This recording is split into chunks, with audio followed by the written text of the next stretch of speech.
प्रिय विद्यार्थियों, मैं विमलेश गुप्ता मानक नगर रेलवे इंटर कॉलेज आड़ीसो लखनऊ की ओर से आप सभी विद्यार्थियों का इंटरमीडिएट भौतिक विज्ञान की इस क्लास में स्वागत करता हूं।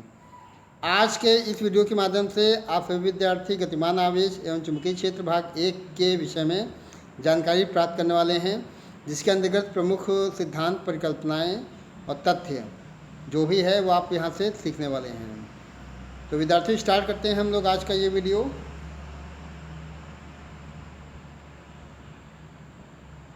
और ये चैप्टर आपका देखिए गतिमान आवेश और चुंबकीय क्षेत्र के नाम से है। This is the moving charge and magnetic field. Okay, और सबसे पहले हम लोग रूपरेखा प्राप्त कर लेते हैं। ओके, जिसके अंतर्गत देखिए सबसे पहले प्रस्तावना, चुंबक, धारावाही प्रणालिका का चुंबकीय व्यवहार, चुंबकीय क्षेत्र और बल रेखाएं, चुंबकीय क्षेत्र की तीव्रता, एक समान चुंबकीय क्षेत्र में गतिमान आवेश पर लगने वाला चुंबकीय बल। Okay, next the Lorentz force, Lorentz बल आपको समझना है। ओके, वेग फिल्टर या वेग वर्णनकारी इसको बोलते हैं।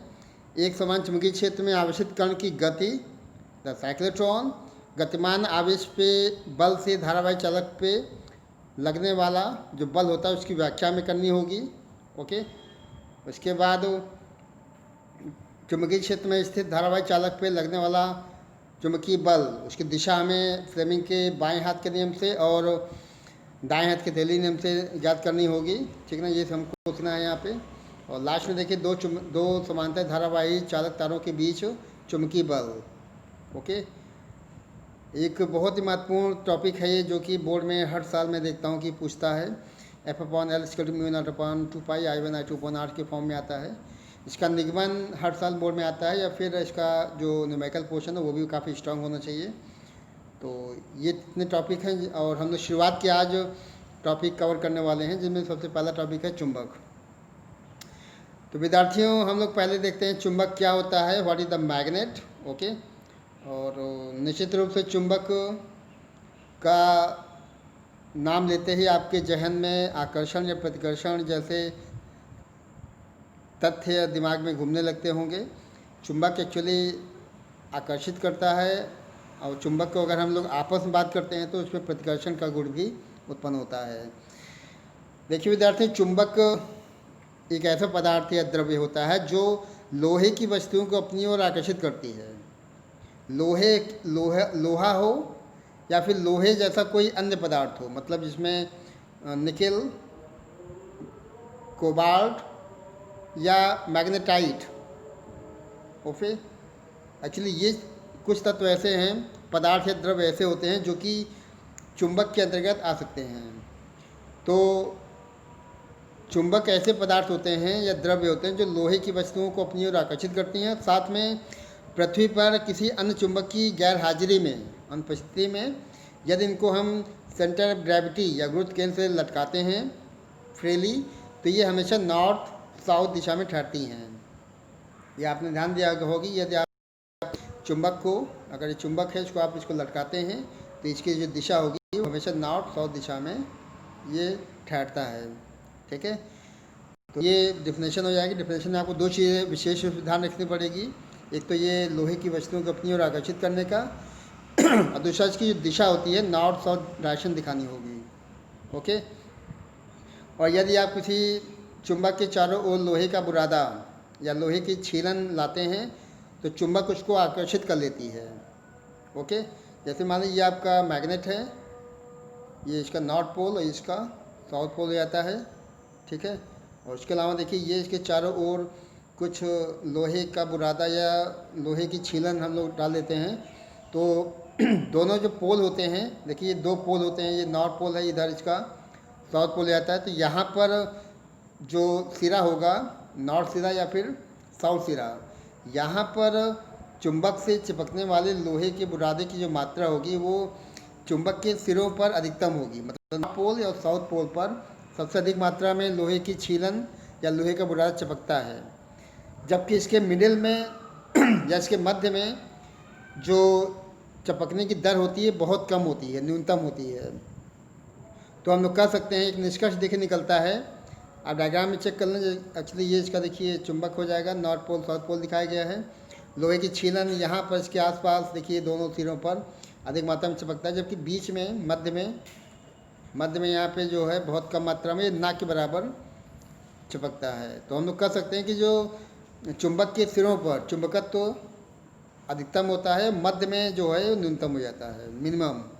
ओके, तो एक तथ्य निकल के सामने आता है विद्यार्थी यहाँ पे कि चुंबक के जो दो सिरे होंगे जहाँ पर छीलन, लोहे की छीलन या लोहे का बुरादा सबसे अधिक मात्रा में चिपकता है, वो इसके पोल होते हैं। ओके, या फिर हम लोग ये कहें कि वो सिरे जहाँ पर चुंबकत्व अधिकतम होता है। चुंबकत्व अधिकतम होने का सीधा मतलब है कि वहाँ पर चुंबकीय प्रभाव अधिक होगा, लोहे की छीलन या लोहे का बुरादा अधिक मात्रा में जो है चिपकता है। तो ये दो पोल हो जाते हैं, नॉर्थ पोल साउथ पोल के फॉर्म में। इनको हम लोग चुंबकीय ध्रुव कर सकते हैं। ओके, चुंबक के सिरों पर जहाँ चुंबकत्व अधिकतम होगा वो उनके चुंबकीय ध्रुव या मैग्नेटिक पोल्स कहलाते हैं।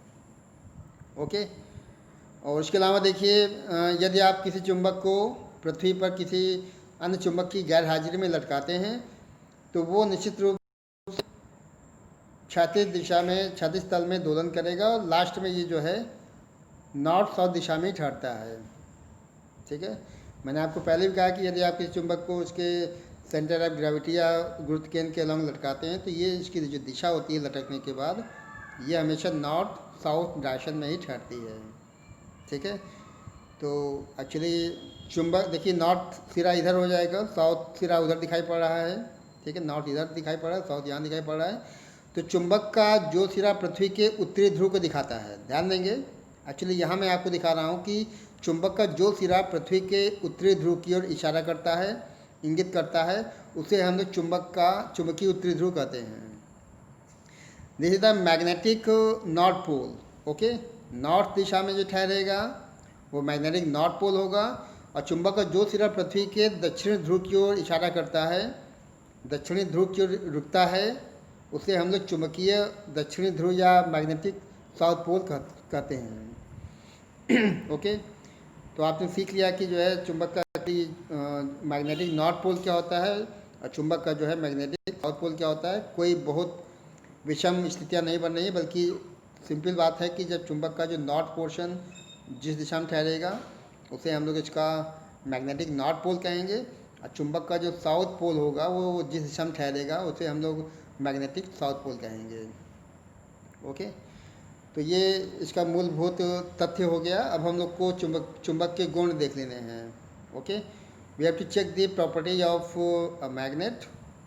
और बोर्ड में अक्सर देखिए चुंबक के गुण के विषय में या चुंबकीय बल रेखाओं के विषय में पूछता है, तो ये चीज़ आपको अच्छी प्रकार समझ लेना है कि चुंबक के गुण कौन कौन से हो सकते हैं। What are the properties of a magnet. तो चुंबक में देखिए कौन कौन से मुख्य गुण पाए जाते हैं। सबसे पहला पॉइंट तो ये है कि चुंबक लोहे को या लोहे के सदृश जितने भी पदार्थ होंगे, मैंने आपको पहले भी एग्जाम्पल बताया कि इसमें निकेल, कोबाल्ट, मैग्नेटाइट। ओके, बहुत लंबी चौड़ी लिस्ट नहीं होती है, बल्कि कुछ ही पदार्थ, कुछ ही द्रव्य ऐसे होते हैं जो कि चुंबक के द्वारा चिपकते हैं। Nickel, cobalt, magnetite. तो चुंबक देखिए सबसे पहला पॉइंट ये बन जाता है कि चुंबक जो है लोहे की अपनी ओर आकर्षित करती है। Okay, very simple and very important main point ये हो जाएगा पहला पॉइंट। नंबर 2 पे आइए। नंबर 2 पे देखिए पिछले जो भूमिका बनाई गई थी उसी भूमिका का जो आधार था उससे निकाला गया है कि यदि आप किसी भी चुंबक को स्वतंत्रतापूर्वक लटकाते हैं तो वह हमेशा नॉर्थ साउथ दिशा में ही ठहरती है। ओके, ये भी एक मूलभूत पॉइंट है, इसको आपको रटना नहीं है। के विषय में जब आप सोचेंगे तो ये पॉइंट अपने आप जो है ये तथ्य के रूप में बाहर। थर्ड पे देखिए दो चुंबकों के सजातीय ध्रुवों पोल्स के बीच में प्रतिकर्षण बल और विजातीय ध्रुवों अनलाइक पोल्स के बीच में आकर्षण बल कार्य करता है। आपने बचपन में या अभी भी खेल में देखा होगी, अगर दो चुंबक आपके हाथ में है, ओके, चुंबक का नॉर्थ पोल, चुंबक का साउथ पोल। एक और देखिए दूसरा चुंबक दिखाया गया है। ओके, ये चुंबक का नॉर्थ पोल, चुंबक का साउथ पोल। ठीक है। अब देखिए यहाँ पे दोनों चुंबकों के जो पोल्स हैं, नॉर्थ पोल आमने सामने आ रहे हैं, ठीक है ना। तो ये कहलाता है सजातीय ध्रुव। यदि इस कंडीशन में चुंबक को हम पास मिलाते हैं, दोनों को पास मिलाते हैं, तो इनके बीच में प्रतिकर्षण होता है। कौन सा बल कार्य करेगा? प्रतिकर्षण। अब वो चाहे दोनों नॉर्थ पोल हों या फिर साउथ पोल की भी बात करते हैं। अगर मान लीजिए ये साउथ हो गया, ये नॉर्थ हो गया, और ये साउथ हो गया, और ये नॉर्थ हो गया, ठीक है ना। तो इस कंडीशन में भी वही चीज़ें होनी हैं। यहाँ भी जो है इनके बीच में प्रतिकर्षण बल कार्य करता है। ओके, तो हम लोग कह सकते हैं कि जो लाइक पोल्स होते हैं, एक समान जो ध्रुव होते हैं, उनके बीच में प्रतिकर्षण या रिपल्सन फोर्स कार्य करता है, जबकि विजातीय ध्रुवों या अनलाइक पोल्स के बीच में अट्रैक्शन फोर्स कार्य करता है। There is attraction force. Okay, तो ये नंबर 3rd पॉइंट हो जाएगा। और विद्यार्थियों आपको ध्यान रखना है कि यदि आप यहाँ पे चुंबक के विजातीय ध्रुव, जैसे हम लोग बात करते हैं, अब ये नॉर्थ पोल, इधर साउथ पोल पहले चुंबक का, और इधर देखिए आपका दूसरा चुंबक जो कि यहाँ पे साउथ पोल और ये नॉर्थ पोल जाएगा, इधर साउथ पोल, ये नॉर्थ पोल। इस कंडीशन में क्या होता है आप समझ लें। इस कंडीशन में देखिए दोनों के जो विजातीय ध्रुव हैं, विजातीय का मतलब अनलाइक पोल्स, ये आमने सामने आ रहे हैं, ठीक है ना। तो इस कंडीशन में इनके बीच में आकर्षण बल कार्य करता है, ठीक है ना। इसका देखिए सीधा मतलब ये कि अगर नॉर्थ सामने आएगा या साउथ सामने आएगा, तो यहाँ पे प्रतिकर्षण बल कार्य करेगा। ओके, और नंबर 2 ये है कि यदि नॉर्थ साउथ के सामने आए या साउथ नॉर्थ के सामने आएगा, मतलब अनलाइक पोल्स, तो यहाँ पे आकर्षण बल उत्पन्न होता है। तो बहुत अच्छा निष्कर्ष ये, जो लाइक पोल्स होते हैं उनके बीच में रिपल्सन, और जो अनलाइक पोल्स होते हैं उनके बीच में अट्रैक्शन फोर्स हमें देखने को मिलता है। तो ये बहुत ही फंडामेंटल प्रॉपर्टी हो जाती है चुंबक के गुणों में। ओके, आगे आते हैं और नेक्स्ट पॉइंट देखते हैं। देखिए चुंबकीय पदार्थों जैसे लोहा, लौह अयस्क, कोबाल्ट, निकेल आदि को जब चुंबक के पास लाते हैं तो प्रेरण के द्वारा इन पदार्थों में भी चुंबकीय गुण उत्पन्न हो जाता है, चुंबकत्व उत्पन्न हो जाता है। ओके, एक्चुअली मैंने आपको पहले ये इशारा किया था, लौह अयस्क में किसका नाम आएगा? लौह अयस्क में आएगा मैग्नेटाइट का है। फिर 3O4 एक चुंबक, ये जो लोहे का एक बहुत ही प्रमुख अयस्क होता है, ओर होता है। कोबाल्ट की हम लोगों ने बात की, निकिल की बात की, ठीक है ना। यदि इन पदार्थों को आप चुंबक के निकट लाते हैं तो इंडक्शन के द्वारा या प्रेरण के द्वारा इनके बीच में एक गुण, चुंबकीय गुण या चुंबकत्व उत्पन्न हो जाता है। ओके, तो ये नंबर 4th पॉइंट हो जाएगा। नंबर 5 पे आते हैं। 5 में देखिए, यदि आप किसी चुंबक को मध्य से ब्रेक करते हैं, 2 भागों में इसको ले जाते हैं। ओके, ध्यान दें, यदि आप किसी दंड चुंबक को मध्य से तोड़कर 2 अलग अलग भागों में ब्रेक कर लेते हैं, विभाजित कर लेते हैं, तो इसके चुंबकीय ध्रुव पृथक पृथक नहीं होते, बल्कि प्रत्येक भाग एक पूर्ण चुंबक रहता है। देखिए डायग्राम में शो किया गया, ये एक कंप्लीट बार मैग्नेट था, दंड चुंबक था, जिसके 2 poles, north pole, south pole दिखाए। अब यदि आप इस चुंबक के 2 भाग कर लेते हैं, ओके, तो देखिए 2 भाग करने के बाद बीच से अगर ब्रेक करते हैं तो ये पहला चुंबक एक भाग ये बन जाता है, दूसरा भाग ये बन जाता है। और यहाँ पे जो इंटरेस्टिंग फैक्टर दिखाई पड़ता है वो ये है, एक पुनः नॉर्थ पोल और साउथ पोल के रूप में 2 नए चुंबक बन जाते हैं।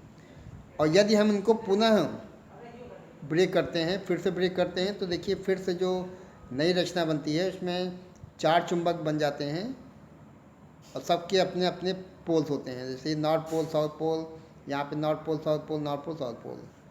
तो कहने का सेंस ये कि आप चुंबक को जितनी बार ब्रेक करते जाएंगे, चुंबक के ध्रुवों को, उनके पोल्स को आप अलग नहीं कर सकते हैं। Okay, this is not possible to differentiate the poles of the any magnet.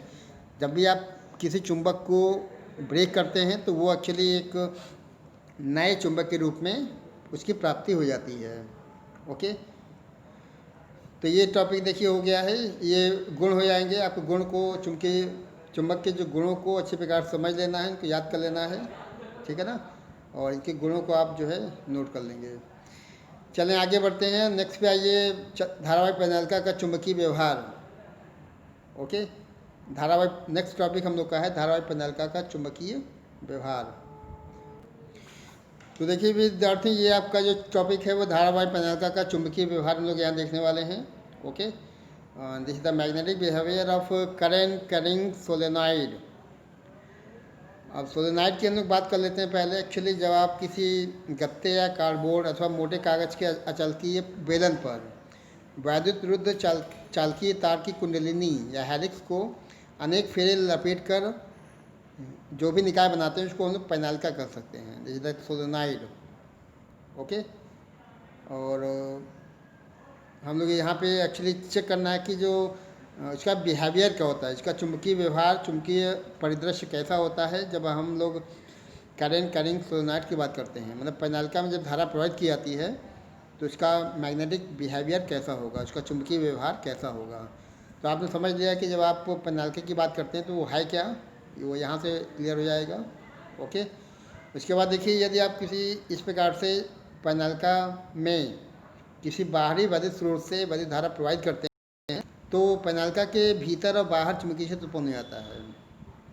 अच्छा देखिए विद्यार्थी, मैंने आपको पहले भी कई बार इशारा किया है कि जब आप किसी भी चालक में करंट पास करते हैं, ओके, तो इसके चारों ओर जो है एक चुंबकीय क्षेत्र उत्पन्न हो जाता है। Magnetic field is going to produce, इस चालक तार के चारों ओर जो है चुंबकीय क्षेत्र उत्पन्न हो जाता है। और जब आप यहाँ पे एक पेनाल्का की बात करते हैं और पेनाल्का को किसी बाह्य स्रोत के द्वारा उसमें जब आप वैद्युत धारा प्रवाहित करते हैं, ठीक है ना, तो पेनाल्का के भीतर और बाहर चुंबकीय क्षेत्र स्थापित हो जाता है और यह निकाय एक दंड चुंबक की भांति कार्य करने लगता है।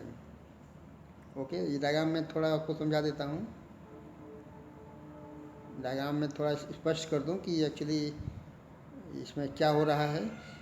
एक्चुअली ये है क्या, देखिए ये जो है लकड़ी प्लास्टिक का या कागज़ से गत्ता हो जाएगा, इसको आप बेलन के फॉर्म में रोल कर लें, या फिर जो अगरबत्ती के जो पैकेट्स होते हैं गोल, उसमें राउंड शेप में इस प्रकार से बना होता है। यदि इसमें आप तार इस प्रकार से लपेट लेते हैं, ठीक है, और तार के दोनों सिरों को यदि आप बैटरी और कुंजी के माध्यम से अटैच कर देते हैं, ठीक है, और जब बैटरी को ऑन करते हैं कुंजी के द्वारा तब इसमें धारा प्रवाहित होती है। इसको आप किसी दृढ़ आधार से लटका दें। ओके, तो इस पेनाल्का के भीतर जब आप बाह्य वैद्युत स्रोत के द्वारा, इस सेल के द्वारा करंट पास करते हैं, ओके, तो इस पेनाल्का के भीतर और बाहर चुंबकीय क्षेत्र उत्पन्न हो जाता है और ये जो पूरा सिस्टम है एक दंड चुंबक की भांति कार्य करने लगता है। This is acting like a bar magnet. Okay, और इसका परीक्षण में देखिए किया गया कि आप इसका डायरेक्शन चेक करें तो ये डायरेक्शन थोड़ा ये झुका हुआ है, क्योंकि हमने इसको जो है इसके सेंटर ऑफ ग्रेविटी के अलॉन्ग लटका दिया है किसी दृढ़ से। तो ये एक्चुअली एक स्पेशल डायरेक्शन है। ये जो आप देख पा रहे हैं इसके लटकने का जो ढंग है उस ढंग से आप समझिए कि झुकाव जो है ये एक्चुअली एक स्पेशल डायरेक्शन को शो कर रहा है और ये नॉर्थ साउथ डायरेक्शन है। ओके, इस प्रकार हम कह सकते हैं कि ये जो पेनाल्का है ये एक बार मैग्नेट या दंड चुंबक के रूप में कार्य कर रहा है। ओके, और इसकी डायरेक्शन देखिए आपने दिखा दी, नॉर्थ पोल साउथ पोल इसने आपने इसमें शो कर दिया है। इसमें देखिए लिखा भी गया है कि जब आप किसी इस प्रकार से पेनाल्का को डायग्राम शो किया गया था, किसी धागे से स्वतंत्रतापूर्वक क्षैतिज तल में अगर लटकाते हैं तो पेनाल्का में धारा प्रवाहित करने के पश्चात यह सदैव उत्तर दक्षिण दिशा में ठहर के रुक जाती है। इसको आप थोड़ा डिस्टर्ब भी करते हैं, विस्थापित भी करते हैं तो भी ये जो है फाइनली उत्तर दक्षिण दिशा में ही ठहरती है। ओके, और ये क्लियर है कि चुंबक का जो उत्तरी ध्रुव होगा पृथ्वी के दक्षिणी ध्रुव की ओर और दक्षिणी ध्रुव पृथ्वी के उत्तरी ध्रुव की ओर रहता है। ओके, ये इंपॉर्टेंट पॉइंट है, इस पर हम लोग आगे चर्चा करेंगे। ये चीज़ जो लिखा गया लास्ट लाइन इसको आप इसका मनन करें, मैं इसको नेक्स्ट वीडियो में इसको समझाऊंगा। अब हम लोग बात कर लेते हैं चुंबकीय क्षेत्र और बल रेखाओं की।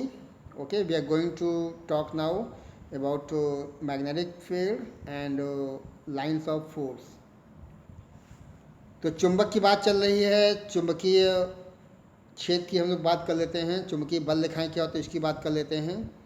देखिए विद्यार्थियों, निश्चित रूप से भी आपने जो पीछे देखा था डायग्राम कि चुंबक में अगर आप बुरादे को या लकड़ी के या सॉरी लोहे की छीलन को फैलाते हैं तो दोनों पोल्स के आसपास काफ़ी बड़ी मात्रा में जो है छीलन या बुरादा चिपक जाता है। और दूसरी चीज़ ये कि अगर आप चुंबक को रखते हैं इस प्रकार से तो उसका जो चुंबकीय क्षेत्र होगा, चुंबकीय प्रभाव होगा, वो कुछ सीमा तक होगा। ओके, तो किसी भी चुंबक के चारों ओर ये आपका चुंबक हो जाएगा, ये इसका नॉर्थ पोल साउथ पोल दिखाया गया है। किसी भी चुंबक के चारों ओर वह क्षेत्र जिसमें आप उसके चुंबकीय प्रभाव का अनुभव कर सकते हैं। ओके, मतलब ये कि अगर मान लीजिए आपका चुंबक दिखाया गया है, कोई लौह चुंबकीय पदार्थ यहाँ पे है, तो इस लौह चुंबकीय पदार्थ को ये आकर्षित कर सके। ओके, या फिर यहाँ पे आपने कोई कंपास सुई रख दिया है। ओके, यहाँ पे क्या रख दिया है, कंपास सुई। तो इस कंपास सुई पर इस चुंबक का जो इफेक्ट है, चुंबकीय प्रभाव, वो दिखलाई पड़ सके। ओके, तो ये जो कंपास सुई होता है, ऐसा नहीं कि आप बहुत अधिक दूरी पर रख दें तो इसका प्रभाव दिखाई पड़ेगा, ऐसा नहीं होता है। कुछ सीमा तक जो है इस चुंबक के चारों ओर कुछ दूरी तक जो है इसका प्रभाव दिखाई पड़ेगा, और जहाँ तक प्रभाव दिखाई पड़ेगा वही क्षेत्र इस चुंबक का चुंबकीय क्षेत्र कहलाता है। ओके, तो ये चुंबकीय क्षेत्र की डेफिनेशन हो जाएगी। और चुंबकीय क्षेत्र में विभिन्न स्थानों पर चुंबकीय सुई को रखने पर वह प्रत्येक स्थिति में एक निश्चित दिशा में ठहरती है। तो ये आप देख ही चुके हैं कई बार, और वो निश्चित रूप से नॉर्थ साउथ डायरेक्शन होता है। यदि किसी बिंदु पर आप चुंबकीय सुई के दक्षिणी ध्रुव से उत्तरी ध्रुव की ओर खींची गई जो रेखा की दिशा होती है वो चुंबकीय क्षेत्र की दिशा को दर्शाती है। अभी हम लोग थोड़ा और आगे डायग्राम चेक कर लेंगे। और एक्चुअली चुंबकीय क्षेत्र की जो दिशा होती है वो बल रेखाओं के द्वारा हम दर्शाते हैं, चुंबकीय बल रेखाएँ। ओके, देखिए डायग्राम में आगे शो में दिखा दूंगा, और यहाँ पे आप देख सकते हैं कि एक चुंबक और चुंबकीय बल रेखाएँ शो की गई हैं। तो ये देखिए चुंबक हो जाएगा। Okay, this the magnet north pole, और ये साउथ पोल हो जाएगा। और हमेशा चुंबकीय बल रेखाएँ इसमें से चलती हैं, नॉर्थ पोल से चलती हैं, साउथ की ओर जाके ख़त्म होती हैं। ठीक है ना, नॉर्थ से चलेंगी और साउथ पे जाके इसका समापन हो जाएगा। नॉर्थ में प्रवेश करती हुई प्रतीत होती हैं और साउथ से निर्गमन होगा। ओके, तो ये जो आप लाइंस देख पाते हैं विद्यार्थी, ये एक्चुअली में चुंबकीय बल रेखाएँ होती हैं। ओके, ये जो बनी हैं ये इसको हम लोग चुंबकीय बल रेखाएँ कर सकते हैं। चुंबकीय बल रेखाओं के गुण भी हम लोग अभी आगे देखने वाले हैं। ठीक है, तो ये चुंबकीय बल रेखाएँ होती हैं जो कि किसी चुंबक के माध्यम से चुंबक के नॉर्थ पोल से निकलती हैं और साउथ पोल की ओर प्रवेश करती हैं। अब देखिए चुंबकीय बल रेखाएँ जिनकी हम लोग अभी बात किए हैं ऊपर, उसको हम चेक कर लेते हैं। What is the magnetic lines of force, चुंबकीय बल रेखाएँ क्या होती हैं वो आपको समझ लेना है। और देखिए ये चुंबक शो किया गया है, नॉर्थ पोल साउथ पोल दिखाया गया है। और ये आप चेक करें, ये जो है ये कंपास सुई है या दिक् सूचक सुई है। ओके, कंपास सुई या दिक् सूचक सुई एक एक्चुअली एल्युमिनियम के बॉक्स के अंदर एक निडल होती है जो कि मैग्नेट का काम करती है, एरो बना होता है उस पर। और ये पूरा जो है एक ऊपर जो है ग्लास या फिर उसका ट्रांसपेरेंट कोई भी पदार्थ होगा उसका, लेकिन वो कुचालक होना चाहिए, या फिर कहें वो कोई चुंबकीय पदार्थ ना हो, ऐसे आवरण से ढक देते हैं। ठीक है ना, तो ये जो बन गया ये एक कंपास सुई या दिक् सूचक सुई हो जाता है। इसको आपको नॉर्थ पोल से चालू करना है। देखिए जब नॉर्थ पोल पे मैं यहाँ रखता हूँ तो ये एक्चुअली कंपास सुई ऐसे बनती है, ये इसका शीर्ष हो जाएगा, ये इसका पुच्छ हो जाएगा। तो इसी हेड पे फिर हम जब यहाँ रखेंगे तो ये फाइनली यहाँ से चालू करते करते करते करते फिर ये अपने आप साउथ पे आती है, यहाँ रखते रखते फिर ये साउथ पे आती है, नॉर्थ से चलेगी साउथ पे उसका समापन हो जाता है। ठीक है ना, आप देख पाते हैं कि जितना ये कंपास सुई जो है ऑटोमेटिकली वो नॉर्थ से निकलेगी साउथ पे आकर समाप्त हो जाती है। ऐसे ही आप नीचे चालू करेंगे, नॉर्थ से चालू करेंगे तो बिल्कुल जैसे आपने ऊपर निष्कोण वक्र बनाया हुआ है तो वैसे ही भी नीचे भी जो है इस प्रकार से निष्कोण वक्र बनता जाता है। और ठीक है ना। और इसको आप देख सकते हैं इस प्रकार से नॉर्थ से निकल रहा है और साउथ में प्रवेश कर रहा है। किसी एंगल का विशेष इसमें विवरण नहीं दिया जाता है। तो ये जो बल रेखाएँ आप देख पाते हैं, हम लोग इसको पढ़ने वाले हैं अब, ठीक है ना। तो चुंबकीय क्षेत्र में विभिन्न स्थानों पर क्षेत्र की दिशा तीव्रता को चुंबकीय बल रेखाओं के द्वारा प्रदर्शित कर सकते हैं। ओके, तो एक्चुअली ये जो लाइन आप देख पाते हैं, तमाम जो रेखाएं दिखाई पड़ रही हैं निष्कोण वक्र के रूप में, ये चुंबकीय क्षेत्र में जो क्षेत्र की जो दिशा होती है या तीव्रता होती है, वो इन रेखाओं के द्वारा निरूपित की जा रही हैं। ठीक है, और निश्चित रूप से नॉर्थ से निकलती हैं, साउथ पे ख़त्म होती हैं और एक वक्र पथ बनाता है। ठीक है ना। और जैसे आपने सुई यहाँ रख दी तो वो एक्चुअली ऐसा नहीं कि सुई लगातार हिलती रहेगी, ऐसा नहीं होता है, बल्कि वो एक निश्चित दिशा में ठहर जाती है, फिर आप उसको पॉइंट बनाते हैं, फिर आप कंपास सुई रखते हैं, फिर ये पॉइंट बनाएगा, फिर कंपास सुई रखेंगे, तो फाइनली यहाँ से चलते चलते चलते चलते आप फिर साउथ पे आते जाएंगे। बार बार कहीं भी रख देंगे तो अपने आप को साउथ पे आकर छोड़ देगा। ठीक है, तो ये वक्र हो जाएगा, वक्र पथी जो है चुंबकीय बल रेखा कहलाती है। ओके, ये जो आप वक्र देख पा रहे हैं इस प्रकार से तमाम वक्र बनाते हुए नॉर्थ से निकलते हुए साउथ में जाते हुए तमाम जो वक्र बनाए गए हैं, ये वक्र ही वास्तव में जो पथ बनता है चुंबकीय बल रेखा कहलाता है। अब आपको कम शब्दों में चुंबकीय बल रेखा को डिफाइन करना है तो आप समझ लें, यहाँ देखिए शो किया गया है, आप इन्हीं टॉपिक्स पे ज़्यादा ध्यान देंगे। ओके, तो ये देखिए डेफिनेशन बनाई गई है मैग्नेटिक फील्ड लाइंस की। चुंबकीय बल रेखा चुंबकीय क्षेत्र में खींची गई वह निष्कोण, निष्कोण का मतलब बिना किसी कोण के, कोई एंगल विशेष नहीं होता है, निष्कोण काल्पनिक वक्र रेखा होती है जो कि चुंबकीय क्षेत्र का सतत प्रदर्शन करती है। ओके, मैंने आपको पहले ही पीछे इशारा किया था कि इसके द्वारा जो है आप चुंबकीय क्षेत्र की दिशा और उसका जो डायरेक्शन और परिमाण सब दिखा सकते हैं। ठीक है ना, लगातार कंटिन्यूअस जो है एक जो प्रदर्शन होता है वो इस चुंबकीय बल रेखा के द्वारा हो सकता है। ओके, तो चुंबकीय बल रेखा एक बंद वक्र बनाती है जिसकी दिशा चुंबक के बाहर, इसको भी आप ध्यान समझें, एक्चुअली चुंबकीय बल रेखा एक बंद वक्र बनाती है जिसकी दिशा चुंबक के बाहर उत्तरी ध्रुव से दक्षिण ध्रुव की ओर और चुंबक के भीतर दक्षिणी ध्रुव से उत्तरी ध्रुव की ओर होती है। Okay, and this is very important point, इसको आपको समझ लेना है कि बाहर स्थिति अलग होती है और अंदर स्थिति अलग होती है। देखिए यहाँ पे फिर से डायग्राम शो किया गया है। ओके, और निश्चित रूप से चुंबक दो पोल्स अपने साथ में नॉर्थ से निकल के साउथ में जाती हैं। ठीक है ना, और तो चुंबक के बाहर जो बाहर की व्यवस्था तो ही चलेगी, नॉर्थ से निकलेगी साउथ पे जाएगी, लेकिन जो भीतर की बात करते हैं तो भीतर ऐसा नहीं होगा। भीतर जब बात करेंगे तो ये उल्टा होगा, साउथ से चलेगी नॉर्थ में जाएगी। ओके, तो आपको ये समझना है कि भीतर और अंदर का क्या मतलब है, उसी के अकॉर्डिंग चलना पड़ेगा। ओके, और अब हम लोग देख लेते हैं चुंबकीय बल रेखाओं के गुण। ओके, चुंबकीय बल रेखाएं हम लोग देख लिए हैं, उसके गुण देख लेते हैं रेखाओं के, properties of magnetic lines of force. Okay, तो देखिए चुंबकीय बल रेखाओं के मुख्य गुण इस प्रकार से बनाए गए। पहला पॉइंट, चुंबकीय बल रेखाएं निष्कोण बंद वक्र या क्लोज कर्व्स होती हैं। ठीक है ना, निष्कोण वक्र बंद वक्र होती हैं। चुंबक के बाहर चुंबकीय बल रेखाएं उत्तर ध्रुव से निकल के दक्षिणी ध्रुव में प्रवेश करती हैं, जबकि चुंबक के भीतर दक्षिणी ध्रुव से निकल के उत्तरी ध्रुव की ओर चलती हैं। इस पर चर्चा हो चुकी है ऊपर अभी। ये पहला पॉइंट हो जाएगा। देखिए डायग्राम भी शो किया गया है, डायग्राम में आप समझ लें। ओके, देखिए कई डायग्राम बनाएंगे हम, तीनों में अंतर स्पष्ट कर दूँगा। हम जो दिखाया गया है ये दंड चुंबक का है, बार मैग्नेट का है, नॉर्थ पोल साउथ पोल, और चुंबकीय बल रेखाएं नॉर्थ से निकल रही साउथ में जा रही हैं ऐसे। ठीक है, सेकेंड वाला जो शो किया गया ये एक्चुअली नाल चुंबक है, घोड़े की उसी के आधार पर इसको नाल चुंबक कहते हैं। ठीक है, और घोड़े की नाल का जो एक सिरा होगा ऊपर का, ये नॉर्थ हो जाएगा, ये सिरा जो है वो साउथ हो जाएगा, और चुंबकीय बल रेखाएं कुछ ऐसे दिखाई पड़ेंगी, नॉर्थ से निकलेंगी साउथ में जाएंगी। तो पहला ये क्या था, ये आपका दंड चुंबक दिखाया गया है। दंड चुंबक के द्वारा चुंबकीय बल रेखाएं देखिए शो किया गया है। नंबर 2 में देखिए शो किया गया है ये आपका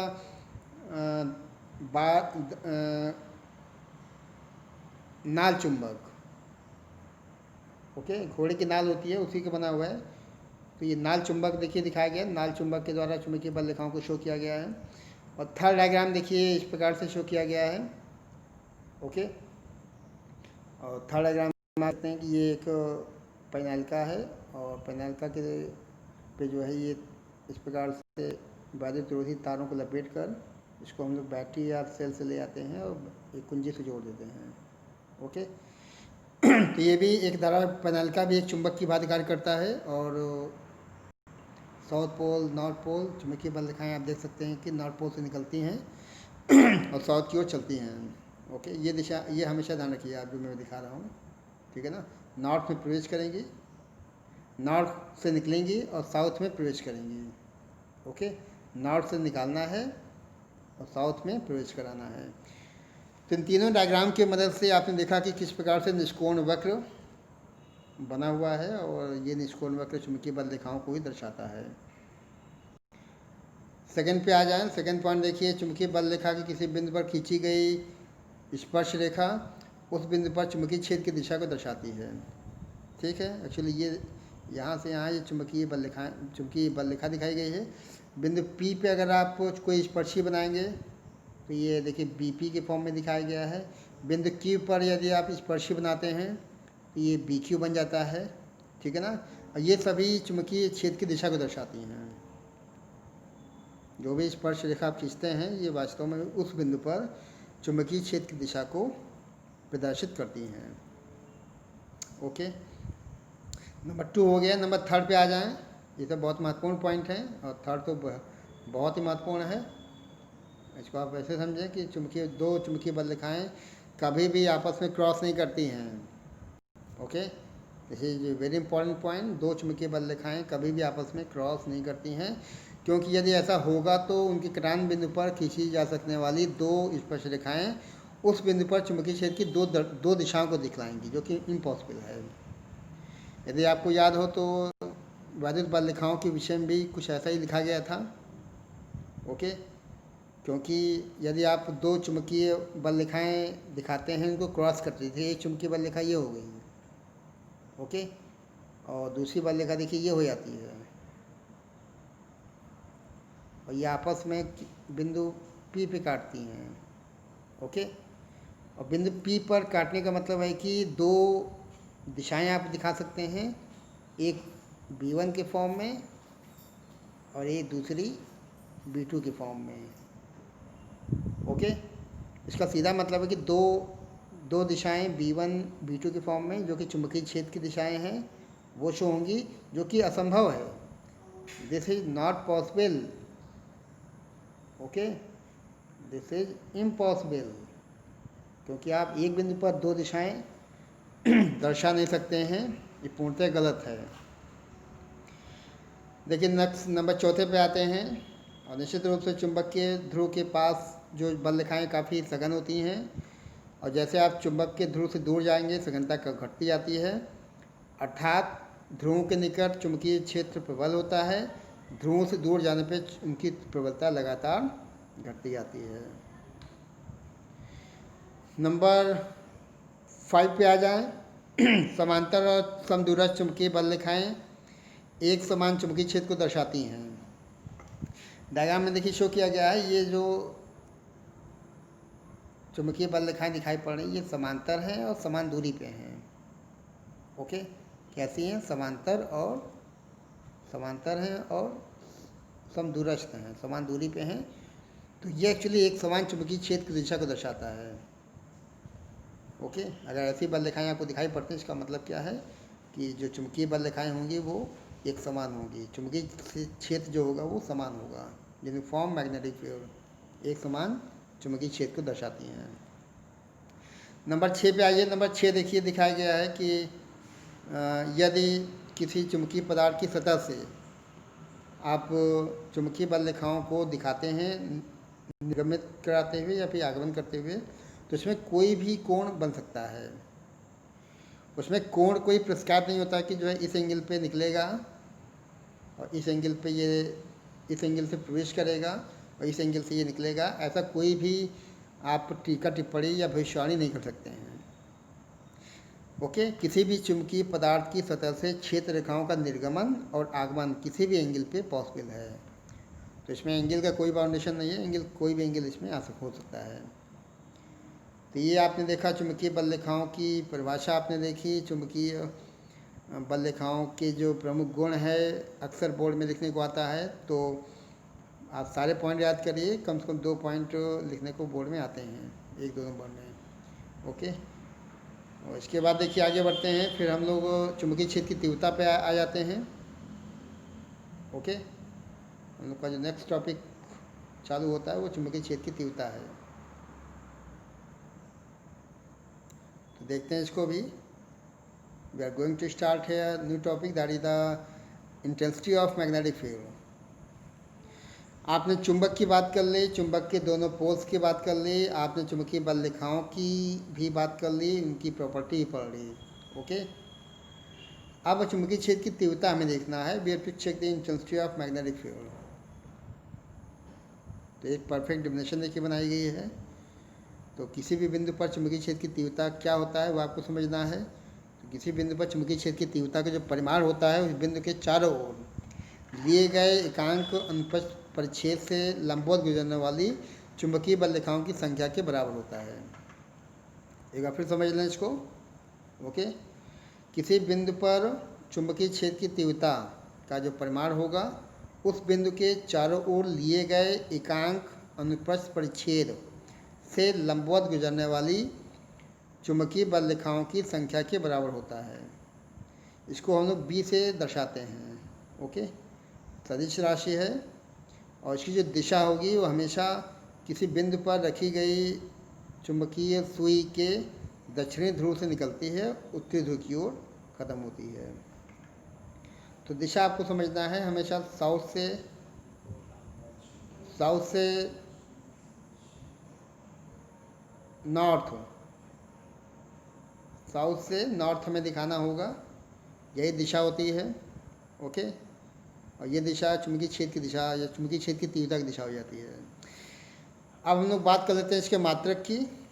ओके, तो मात्रक हालांकि मैं आपको पहले भी इशारा किया था और फिर से अभी आपको बता देता हूँ कि इसके 4 तरह के मात्रक बनते हैं। इसका विशेष आपको ज्ञान होना चाहिए। एक होता है न्यूटन प्रति एम्पियर मीटर।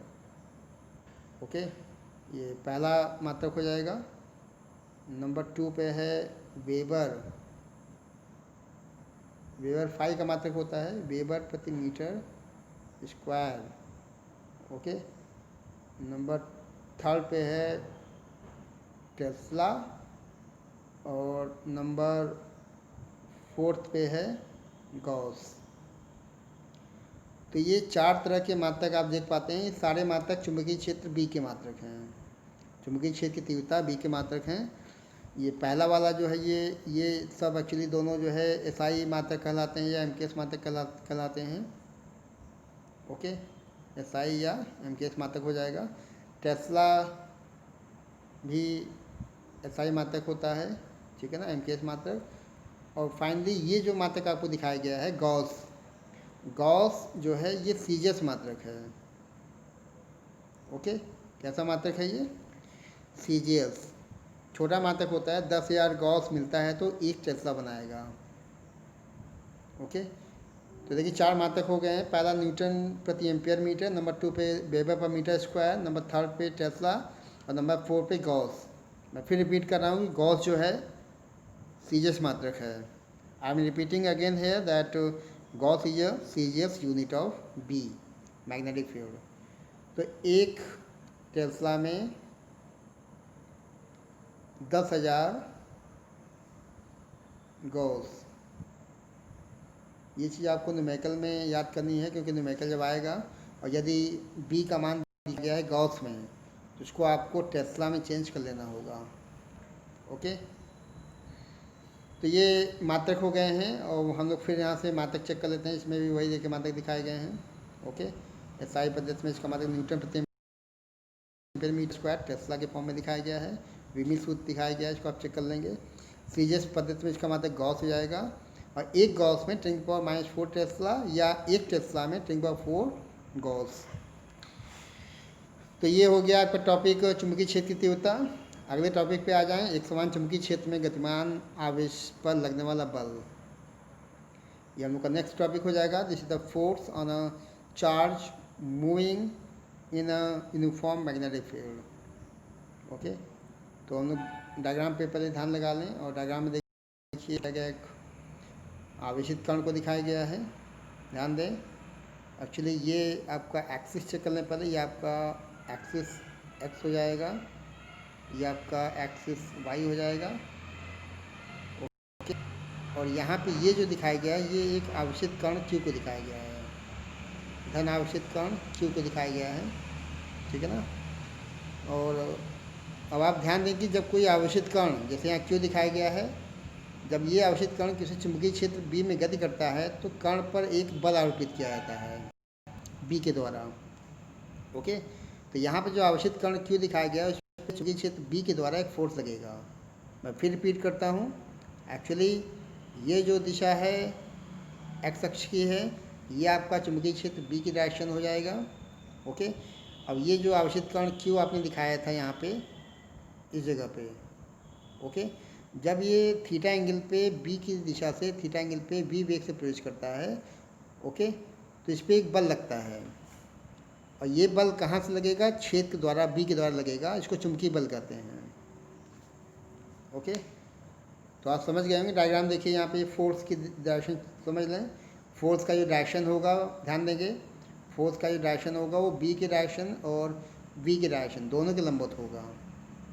ओके, तो इस प्रकार से विद्यार्थियों आपने क्या सीखा कि जब कोई आवेशित कण किसी चुंबकीय क्षेत्र में प्रवेश करता है, ओके, जब कोई आवेशित कण किसी चुंबकीय क्षेत्र में गति करते हुए प्रवेश करता है तो क्षेत्र द्वारा उस पर एक बल लगता है, और ये बल एक्चुअली में चुंबकीय बल कहलाता है। डायग्राम आपने देख लिया है, आपने इसका थ्योरी थोड़ा पढ़ लिया है। अब इसका फॉर्मूला चेक कर लें। माना कि एक आवेशित कण इस पर प्लस क्यू आवेश मौजूद है, बी वेग से जो है थीटा एंगल पे प्रवेश करता है, तो लगने वाला बल F equal q B sin theta. Okay, यहाँ मैंने जो फोर्स सिखाया था, फोर्स क्या बन जाएगा? Q v B sin theta. Okay, अब आप क्यू को अलग कर लें, वी बी साइन थीटा को एक साथ कर लें, तो ये वेक्टर फॉर्म में देखिए बन जाता है। वेक्टर फॉर्म में कैसे लिखना है वो भी आपको मालूम होना चाहिए। एफ इक्वल टू क्यू को बाहर कर लें, और ब्रैकेट में लिखा वी क्रॉस बी। क्या लिखा? V cross B. तो ये एक्चुअली जो चुंबकीय बल का फॉर्मूला दिखाया गया, ये वेक्टर फॉर्म में दिखाया गया है। ओके, तो इस बल की जो दिशा होगी वो वी और बी के लंबवत होगी। जैसे मैंने आपको ऊपर बताया था कि जो फोर्स बनेगा उसका डायरेक्शन क्या होगा, इसका डायरेक्शन बी और बी दोनों के लंबवत होगा। और वास्तव में इसको हम लोग फ्लेमिंग के बाएं हाथ के नियम से या फिर दाएं हाथ के तरीके के नियम से ज्ञात कर सकते हैं। ठीक है, और एक चीज़ आपको और नोटिस करनी है कि यदि चुंबकीय बल की दिशा आप ज्ञात कर रहे हैं तो आपको धन आवेश की दिशा या ऋण आवेश की दिशा भी मालूम होनी चाहिए। तो धन आवेश की दिशा v को वैद्युत धारा की दिशा के समकक्ष और ऋण आवेश की दिशा के विपरीत मान सकते हैं। ओके, तो फॉर्मूला देखिए ये बन चुका है। अब आपको इसमें कुछ स्पेशल कंडीशन लगानी है, कुछ विशेष स्थितियाँ भी लगा लेनी हैं, और उसमें स्थितियाँ देखिए इस प्रकार से हैं। यदि आवेशित कण एक समान चुंबकीय क्षेत्र की दिशा में गतिमान है, मतलब थीटा का मान 0 है, या फिर हम लोग कहें कि यदि आवेशित कण चुंबकीय क्षेत्र के समांतर गतिमान है, थीटा 0 हो जाएगा। थीटा 0 होने का मतलब कि साइन थीटा का मान यहाँ पे 0 हो जाता है, टोटल एफ का मान 0 हो जाएगा। ओके, मतलब चुंबकीय क्षेत्र की दिशा में गतिमान आवेश पे कोई चुंबकीय बल कार्य नहीं करता है।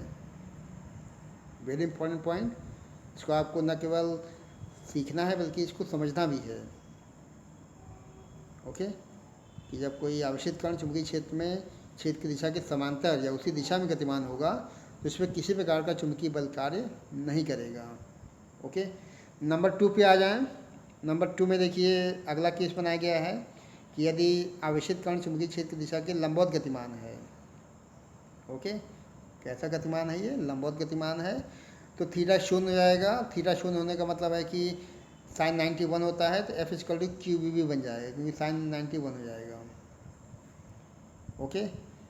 तब चुंबकीय क्षेत्र की दिशा के लंबवत गतिमान आवेश पर अधिकतम चुंबकीय बल कार्य करता है। इसको आप समझते रहें क्योंकि अभी न्यूमेरिकल जब आपको लगाना होगा तो इन सब की आवश्यकता पड़ेगी। ओके। कुछ एक्स्ट्रा शॉर्ट्स शो किए गए हैं, उसको भी आपको समझ लेना है। तो देखते हैं, ये देखिए शॉर्ट क्या दिखाया गया है। ओके। चुंबकीय क्षेत्र में गतिमान आवेशित कण पर कार्य करने वाला चुंबकीय बल, इसकी जो दिशा होगी वो v के लंबवत होगी, जिसके परिणाम स्वरूप चुंबकीय बल द्वारा आवेशित कण पर कार्य जो होगा वो शून्य हो जाता है, क्योंकि cos 90 जीरो हो जाता है। तो इस कंडीशन में चुंबकीय क्षेत्र में गतिमान आवेशित कण की चाल और गतिज ऊर्जा संरक्षित रहेगी, नियत रहेगी, कांस्टेंट या अचर बनी रहेगी। ठीक है ना। तो ये पॉइंट आपको समझ लेना है। कभी कभी ऐसे पॉइंट के थ्रू भी कुछ क्वेश्चन बनाए जाते हैं। बल के द्वारा देखिए ये वर्क डन निकाला गया है थीटा 90 के केस में, और इस कंडीशन में कौन कौन सी राशियाँ नियत रहती हैं आपने देख ली है। ओके। तो ऐसे क्वेश्चन शॉर्ट क्वेश्चन या अति लघु या बहुविकल्पी की फॉर्म में आ सकते हैं। थर्ड पॉइंट देखिए, कहता है कि यदि आवेशित कण एक समान चुंबकीय क्षेत्र में स्थिर है। ओके। आवेशित कण अगर मान लीजिए स्टेशनरी कंडीशन में रुका हुआ है, v का मान शून्य है, तो कण पे कार्य करने वाला चुंबकीय बल भी शून्य हो जाएगा। Okay. If the charge particle is in stationary condition in the uniform magnetic field, then definitely the force will be zero. There will be no any magnetic force acting on the charged particle. Okay. चुंबकीय क्षेत्र में स्थिर आवेशित कण पे कोई भी चुंबकीय बल कार्य नहीं करता है। ओके। तो ये कुछ तथ्य हो गए हैं, इनको आपको ध्यान से पढ़ के समझ लेना है। और ये मैं इसकी थोड़ा बात कर लेता हूँ। एक्चुअली ये जो दिखाया गया है ये मैंने आपको भी कहा कि फिल्म के बाएं हाथ का नियम, तो ये हालांकि शो किया गया है। मैं इसको भी अगले वीडियो में या फिर जब आगे आएगा तो इसको बताया जाएगा, है ना।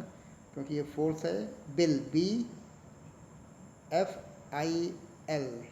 ऐसे बनता है। ठीक है ना। तो ये आप समझिएगा। और हम लोग अब बात करते हैं लॉरेंज बल की। ओके। और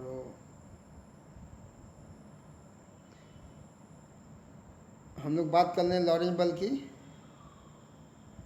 क्योंकि लॉरेंज बल एक बहुत टॉपिक है। It is very very important topic. देखिए विद्यार्थियों, अभी आपने एक फॉर्मूला पढ़ा था F equal to q v B sin theta. Okay. कभी कभी इसको लॉरेंज बल कहते हैं, लेकिन लॉरेंज बल अब नए कॉन्सेप्ट में F equal to q B sin theta केवल नहीं होता है, क्योंकि आप जानते हैं कि जहाँ कहीं भी कोई आवेशित कण मौजूद होगा, ओके, तो उसमें दोनों प्रकार के क्षेत्र, दोनों प्रकार के फील्ड्स, मैग्नेटिक फील्ड और इलेक्ट्रिक फील्ड, दोनों उत्पन्न करने की क्षमता होती है। ओके। और अगर दोनों प्रकार के क्षेत्र उत्पन्न होते हैं तो निश्चित रूप से दो प्रकार के बल, कौन कौन से, एक चुंबकीय बल और दूसरा वैद्युत बल, दोनों प्रकार के बल उत्पन्न होते हैं। दोनों बलों का जो योगफल होगा वही मिला के लॉरेंज बल बनाता है। तो केवल इतना लॉरेंज बल नहीं होता है, बल्कि इसमें आपको ऐड करना पड़ेगा एक और प्रकार का फोर्स, जो कि आपका वैद्युत बल होता है। ये चुंबकीय बल है, FM दिखा सकते हैं हम लोग इसको। ओके। एक FE दिखा लेंगे, QE या EE, यहाँ पे QE दिखाई क्योंकि Q का इस्तेमाल यहाँ पे हो चुका है। देखिए ये जो दूसरा बल हो गया, ये आपका वैद्युत बल हो जाएगा, और इन्हीं दोनों का जो योगफल होता है यही लॉरेंज बल होता है। ओके। तो निश्चित रूप से किसी स्थान पर वैद्युत और चुंबकीय क्षेत्र दोनों अगर उपस्थित हैं तो उस क्षेत्र में गतिमान किसी आवेशित कण पर लगने वाला कुल बल लॉरेंज बल होता है। ओके। तो ये आपको समझ लेनी है, क्योंकि लॉरेंज बल एक इम्पोर्टेंट फोर्स होता है, जो कि अगर आप मैग्नेटिक फील्ड पढ़ रहे हैं तो इसका आपको संपूर्ण ज्ञान होना चाहिए। अब देखिए कुछ थ्योरी पे हम लोग आ जाते हैं, और देखिए थ्योरी में दिखाया गया कि यदि कोई आवेशित कण Q शो किया गया है, ध्यान देंगे। Okay, we are showing a charge Q जो कि V वेग से गतिमान है, जहाँ पे इलेक्ट्रिक फील्ड E और मैग्नेटिक फील्ड भी दोनों मौजूद हैं। ओके, तो निश्चित रूप से वैद्युत क्षेत्र E के कारण जो वैद्युत बल बनेगा F बराबर QE बनेगा। ओके, दिशा भी देखिए ध्यान देनी है आपको। दिशा का मतलब है कि यदि Q धनावेशित है तो कर्ण पर लगने वाला वैद्युत बल की दिशा वैद्युत क्षेत्र की दिशा में होगी। अगर Q ऋण आवेशित है तो कर्ण पर लगने वाला वैद्युत बल की दिशा वैद्युत क्षेत्र के विपरीत होती है। एक एक पॉइंट आपको समझना है, तभी मैं इतना डिटेल में इसको समझा रहा हूँ, ठीक है ना। मैंने आपको डायरेक्ट नहीं बताया कि F=Fm+Fe लिख के जोड़ के निकाल दें, बल्कि इन पॉइंट्स को भी आपको समझना है जो यहाँ पे एक एक चीज़ को डिस्क्राइब कर रहे हैं। ओके, तो ये आपने क्या दिखाया, ये आपने पहले दिखा दिया है वैद्युत बल Fe के फॉर्म में, फिर आप चुंबकीय क्षेत्र के कारण आवेशित कण पर लगने वाला चुंबकीय बल आपको शो कर देना है Fm के फॉर्म में, वेक्टर फॉर्म में दिखा दिया है, ठीक है, कोई दिक्कत नहीं। ओके, और Fm की दिशा क्या होनी है मैंने आपको पहले ही बहुत डिटेल में बता दिया है कि इसकी जो दिशा होगी वो V और B दोनों के लंबवत होगी। ओके, दोनों के लंबवत दिशा में Fm हो जाती है। तो देखिए मेरे ख्याल से क्लियर हो गया होगा कि आपने इसके कारण वैद्युत बल दिखा दिया है, चुंबकीय क्षेत्र के कारण चुंबकीय बल दिखा दिया है। ओके, दोनों की दिशाएं आपने दिखा दी हैं। अब आवेशित कण पर वैद्युत और चुंबकीय क्षेत्रों द्वारा लगने वाला लॉरेंज बल आपको निकाल लेना है। Okay, now you have to check the Lorentz force due to the electric and magnetic fields on the charge particle. क्या होगा, दोनों को ऐड कर लेना है, Fe+Fm। Fe की वैल्यू ये है, Fm ये हो जाएगा, Q कॉमन कर लेंगे। Q कॉमन करने का मतलब है कि एक नए फॉर्मेट में आपका लॉरेंज बल प्राप्त हो जाता है। ओके, यही आपका लॉरेंज बल हो जाएगा। ये कभी कभी टिक करने को भी आ सकता है, केवल एक्सप्रेशन लिखने को भी आ सकता है, और 3 नंबर में भी जो आपने पूरा डेरिवेशन किया है वो भी आ सकता है। ओके, तो Lorentz force law should be understood by you. F is equal to QE, this is the electric force and this is the magnetic force. Okay, and the electric force is straightforward, being in the direction of the electric field in the if the charge Q is positive, and the direction of the magnetic part of the force is given by the right hand rule. Right hand rule से इसकी दिशा निकाल सकते हैं। आप देख सकते हैं कि 2 प्लेटें दिखाई गई हैं, धन आवेशित प्लेट, ऋण आवेशित प्लेट, और ये कोई आवेशित कण अगर यहाँ पे मौजूद है तो इस पर इलेक्ट्रिक फोर्स के कारण वैद्युत बल देखिए दिखाया गया है, E के कारण वैद्युत बल दिखाया गया QE के फॉर्म में। ओके, ऐसे यहाँ देखिए ये नॉर्थ पोल है, साउथ पोल है, ये आपको कोई चार्ज पार्टिकल जो कि मूविंग कंडीशन में है V वेग से, तो यहाँ जो फोर्स होगा वो QEB sin थीटा हो जाएगा। ओके, ये आपने लॉरेंज फोर्स चेक कर लिया है, very important topic. Next topic हम लोग का है वेग फिल्टर या वेग वर्णकारी। ओके, तो ये मेरे ख्याल से आज का लास्ट टॉपिक होने वाला है।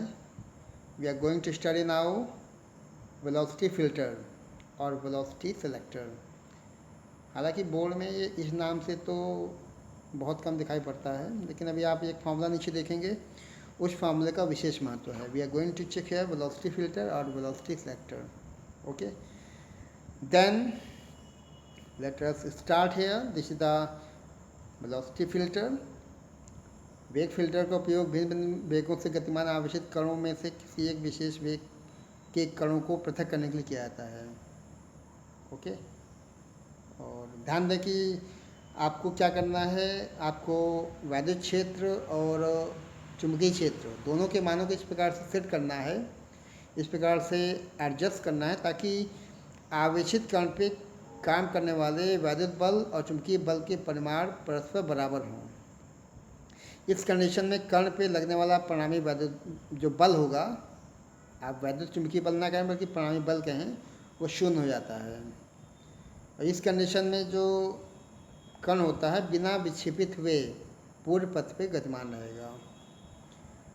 तो ये चीज़ है। और इसमें मेन जो कॉन्सेप्ट है वो क्या है, मेन कॉन्सेप्ट ये है कि जो आप जो भी दोनों फोर्स की बात कर रहे हैं, कौन सा बल, वैद्युत बल और चुंबकीय बल, इन दोनों को बराबर करना है। एफ ई बराबर एफ एम। ओके, ये आपका कौन सा बल है, ये आपका वैद्युत बल है, इलेक्ट्रिक फोर्स, और ये क्या है, ये आपका चुंबकीय बल है, मैग्नेटिक फोर्स। दोनों को बराबर कर लेंगे तो जो भी कंडीशन है वो प्राप्त हो जाएंगी। तो देखिए दोनों कंडीशंस को हमने बराबर कर दिया है। और दोनों को बराबर करने का मतलब है कि निश्चित रूप से जो है क्यू क्यू करे आएगा, क्यू क्यू करे आएगा, बी इक्वल टू बन जाएगा ई अपॉन बी। ओके, तो ये फॉर्मूला महत्वपूर्ण है। इसका मतलब है कि जब आपको इलेक्ट्रिक फोर्स, इलेक्ट्रिक फील्ड और मैग्नेटिक फील्ड पता हो और वेलोसिटी निकालनी हो, ओके, तो आप इस फॉर्मूले का इस्तेमाल कर सकते हैं।